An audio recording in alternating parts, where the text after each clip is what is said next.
अस्सलाम वालेकुम my YouTube family. उम्मीद करती हूँ सब खैर खैरियत से होंगे। आप सबकी दुआओं से अल्हम्दुलिल्लाह मैं भी बिल्कुल ठीक ठाक हूँ।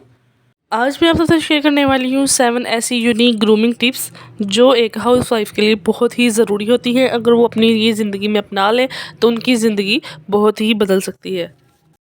हम औरतें हमेशा ऐसा ही क्यों सोचती हैं कि हम सिर्फ घर संभालने के लिए या बच्चे पैदा करने के लिए पैदा हुई हैं। ये सब हमारी ज़िम्मेदारियां हैं, हमें बहुत अच्छी तरह पता है, लेकिन इनके साथ साथ हम ये भूल जाती हैं कि अपनी ज़िम्मेदारियों को पूरा करने के लिए हमारा खुद का फ्रेश, खुश और मुतमिन होना बहुत ही ज़रूरी है। और इन सब में हम अपना ख्याल रखना भूल जाती हैं। घर का काम, सास ससुर का ख्याल और बच्चों की ज़िम्मेदारियों में हम ये भूल ही जाते हैं कि हमें अपना भी ख्याल रखने की बहुत ज़रूरत है। आज मैं तमाम हाउसवाइफ को 7 ऐसी ग्रूमिंग टिप्स बताऊंगी जिन्हें अपनाकर वो अपने अंदर बहुत भरा और बहुत अच्छा चेंज फील कर सकती हैं। और यकीन करिए ये टिप्स आपको और आपकी लाइफ को बिल्कुल चेंज कर देंगी। तो चलिए स्टार्ट करते हैं। टिप नंबर 1 सबसे पहले आता है जी अपनी ड्रेसिंग सेंस को बेहतर बनाना। अपनी ड्रेसिंग पे ध्यान दें। मैं ऐसा बिल्कुल भी नहीं कह रही कि इसके लिए आपको कोई ज़्यादा एक्सपेंसिव कपड़े खरीदने होंगे, कोई ब्रांडेड कपड़े खरीदने होंगे। नहीं, ऐसा बिल्कुल नहीं है। बेशक आप एक सस्ता सा सूट ले लें, आपको पता होना चाहिए कि आपने इसको एलिगेंटली किस तरह स्टिच करवाना है और किस तरह इसको कैरी करना है। कपड़े खरीदते हुए इस बात का हमेशा ख्याल रखें कि जो सीज़न चल रहा हो उसके हिसाब से ही आप कलर चूज़ करें। जैसे विंटर में हमेशा dark and dense he colour use होते हैं, वैसे ही समर में हमेशा fresh and bright colour use होते हैं।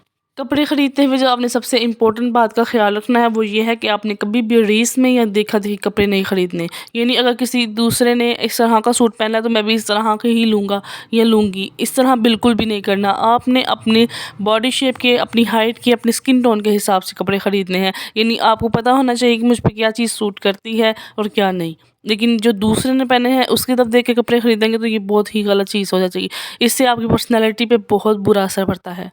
तो जी अब बढ़ते हैं अपनी टिप नंबर 2 की तरफ। टिप नंबर 2 में आता है ज्वेलरी। घर में रहने वाली ख़वातीन इस चीज़ का बिल्कुल भी ख्याल नहीं रखती। अमूमन मुझे भी ज़्यादा जो ज्वेलरी है वो नहीं पसंद, लेकिन हल्की फुल्की ज्वेलरी जो होती है वो आपकी पर्सनैलिटी को निखार देती है।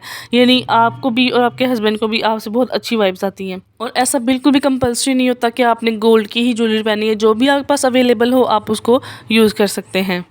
तो जी अब बढ़ते हैं अपनी टिप नंबर 3 की तरफ। अच्छा जी, तो मैं आपको एक चीज़ बताती हूँ कि हमारे यहाँ पे क्या होता है जी, स्किन केयर के नाम पे हज़ारों Siram, day night cream, day cream, 1 घंटे बाद वाला सिरम, 2 घंटे बाद वाला सिरम, 3 घंटे बाद वाला serum, face wash, moisturiser, sun block, इतनी इतनी चीज़ें बता दी जाती हैं कि हमारी ख़वातीन ये सुनते ही डर जाती हैं। और वो इनके लिए ये बजट से इसके लिए स्पेशल बजट निकालना बहुत मुश्किल हो जाता है, तो वो इन चीज़ों की तरफ ध्यान देना ही छोड़ देती हैं। जबकि ऐसा बिल्कुल भी नहीं होता। आपने बिल्कुल मुख्तसर सी और एक अच्छी जो है वो स्किन केयर करनी है। यूट्यूब पे आजकल सबसे ज़्यादा देखी जाने वाली वीडियोस में आता है skin care and hair care, जिसकी वजह से जो है ख़वातीन परेशान हो जाती हैं और इतनी एक्सपेंसिव प्रोडक्ट्स जो है वो नहीं बाय कर सकती।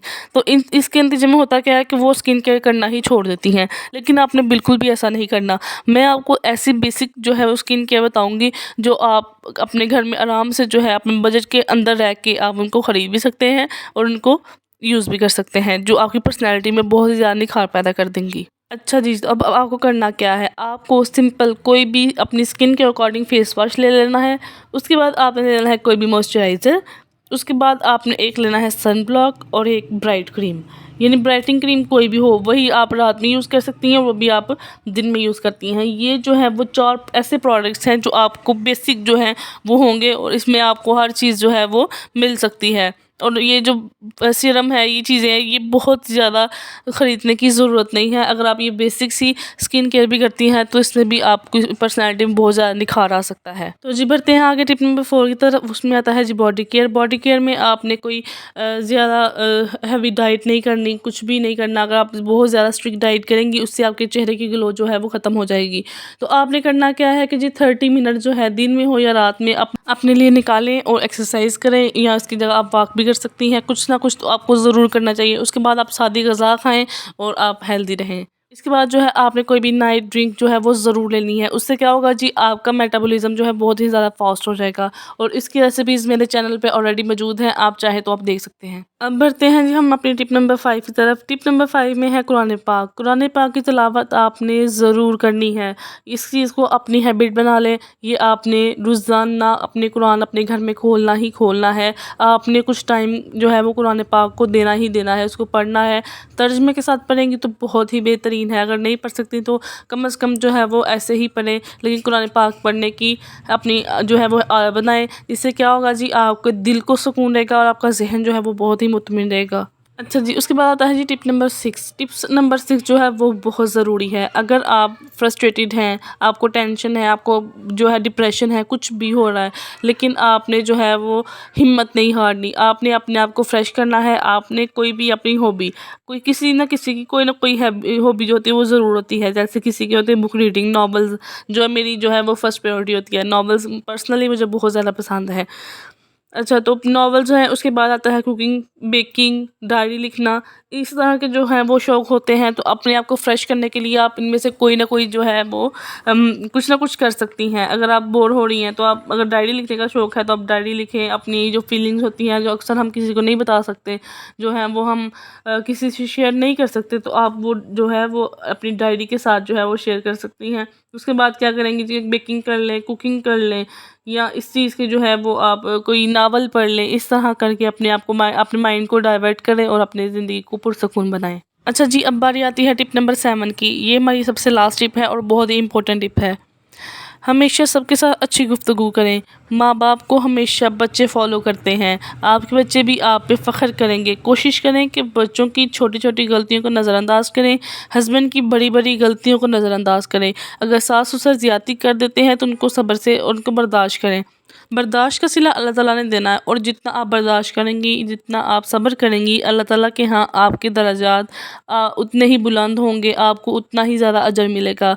मेरा ये मानना है कि हर औरत को अपना बेस्ट देना चाहिए। दूसरा क्या कर रहा है उसकी फ़िक्र छोड़ देनी चाहिए। अगर लोगों को परवाह करने बैठ गए तो लाइफ अज़ाब बन जाएगी। अगर हम दूसरों की ही परवाह करते रहेंगे तो हम अपनी जो प्रेजेंट की खुशियाँ होती हैं उनको अपने हाथों से ही तबाह कर देंगे। मैंने कहीं पढ़ा था कि सोचें जो है वो इंसान को बीमार कर देती हैं, बर्बाद कर देती हैं, तबाह कर देती हैं। जो हमारे अंदर की सोचें होती हैं वही हमारी सबसे बड़ा दुश्मन होती हैं। इसलिए अपने आप को मसरूफ़ रखना चाहिए, अपने आप को बिज़ी रखना चाहिए, जिससे हमारा ध्यान बटा रहे, और हम अपने आप को काम में मसरूफ़ रखें, जिससे आप अपने घर पे फोकस करें, जिससे आपका जो है वो ध्यान उस तरफ जाए ही ना। अच्छा जी, तो मैंने कहीं पढ़ा था कि ज़िंदगी में कुछ भी हो जाए, कुछ भी हो जाए, कुछ भी नहीं होता। तो ज़िंदगी में कुछ भी नहीं होता। जो अपनी आपके अंदर की जो फीलिंग्स हैं, अपने सोचें हैं, उनको बस पॉजिटिव रखें और खुश रहें, आबाद रहें।